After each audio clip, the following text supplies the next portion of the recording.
When I first started on YouTube, my camera confidence was below zero. Couldn't even say a single word on camera, and I talked about this on my previous video, but I put shoe boxes to hold my phone, and I just couldn't say anything. And after 6 or 7 tries of trying to record, I eventually got to say a few words, but I was below zero confidence, as I just said. And eventually, I completely changed the way that I talk on camera, as you can see. So I want to go through that so I can help you do the exact same thing. So let's get into it. The very first thing that you need to realize is that confidence comes with action. So if I hadn't recorded that first video that was terrible and I took 6 or 7 tries to even say a single word, I wouldn't be where I'm at today. I wouldn't be able to speak confidently on camera, turning this thing on without even thinking twice about it.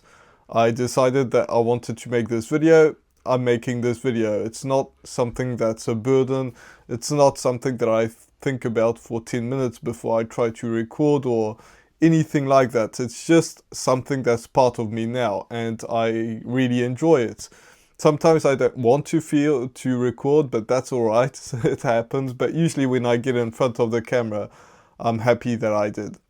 So if I hadn't recorded that, and the one after that, and the one after that, and so on, I still would be in a place where I would struggle to even be in front of the camera and say what I want to say and just go through my thoughts and just share my views of the world and my views on YouTube and how all sorts of things that revolve around YouTube.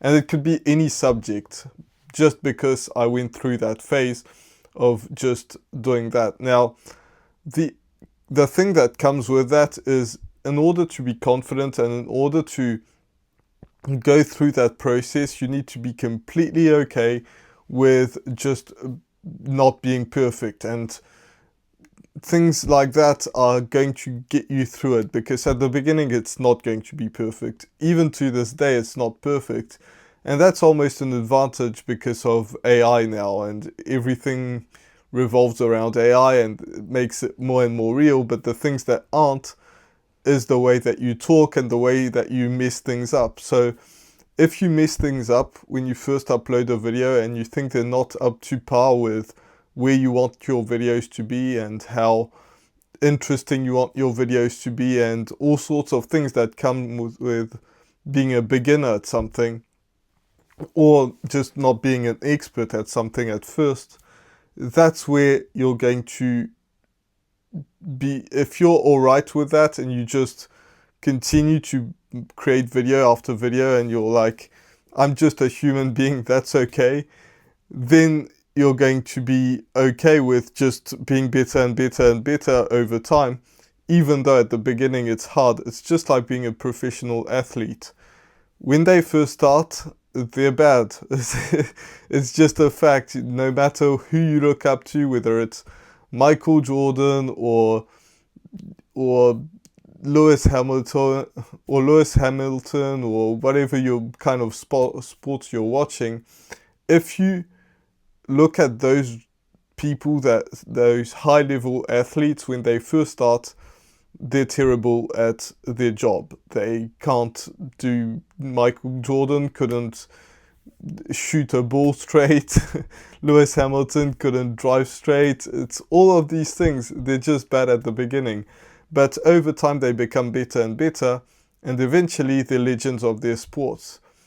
And so they were alright to be bad at the beginning. Yes, they wanted to be better, they wanted to progress, and a lot of these people started when they were kids, but that's also the beauty about YouTube and business in general, is that you don't have to start when you're 5 years old or 10 years old like a lot of those athletes did. You can do this for a very long period of time. You can do this and start at 60 if that's your age, or older than that. I've seen some people start at 80.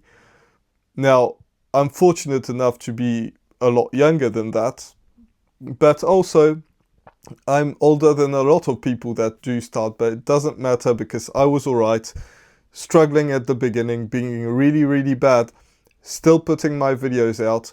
My thumbnails were bad, my videos were bad, my titles were bad, and everything that revolves around YouTube was bad. But since I was okay with it, it was alright. I kept on posting and I improved every single time. Now you also need to celebrate the smaller wins. When you first start, it's really hard to get up to par with where you want to be. You always, when I first started, and this isn't really my goal anymore, even though I would love this to happen, was to get monetized within a year. It didn't happen. But I still stuck around because I wanted to, even though I wanted to be at that monetized place, so 1,000 subscribers and 4,000 watch hours, I also celebrated the small wins. So when I got my first view, my first subscriber, my first comment, all of these things, and my second and third and fourth, and every time I would gain a view, a subscriber, a comment, I would be super happy about it. And even uploading a video which you're in control of and making a video every week. Right now I'm doing a video every single day for this month, which is going to be interesting and is interesting, so we'll talk about this in a later video, but all of these things are things that you just can celebrate. The smaller wins, the things that just you are in control of, or you're not. When you're getting your first view, you're not in control of that, even though you did put out that first video, or your first comment, or your first subscriber, first 10 subscribers, first 100 subscribers.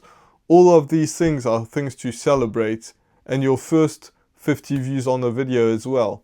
All of these things, if you celebrate the smaller wins, you'll go very far on YouTube. Now, the authenticity that a lot of people talk about on YouTube, including myself, I preach this so much on YouTube because I don't like editing. I don't think that it even matters to edit my videos, even though I do cut a few things in the middle of my videos when I just bug and I can't say a word for 5 minutes. But authenticity comes with time and time and time of putting out videos and improving videos. And the more videos you put out, the more you're going to be comfortable saying the things that you want to say and just talking about it and going over and over and over on that for a very long period of time. You're going to be authentic no matter what, because if you talk about something that you truly believe in, that you like, and you do this over and over and over again, you're going to be comfortable with it. It's just like anything that you know how to do. For example, if you drive your car, at first you're struggling with it, but then you're getting better and you don't even think twice about it. Authenticity works the same. At first you're going to have to think about what you say on YouTube, and it's going to be hard, and maybe you're going to script your videos, but after a while, I don't script my videos. I do have some bullet points there, but really I don't think about that too much, and I just say what I want to say, and that works out great for me.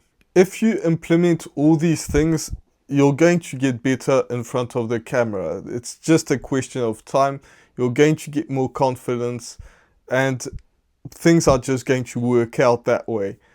But there might be a problem that you run into, is that you don't really have a strategy to get that into place and to think the way that you need to think, because there is a way to think about this.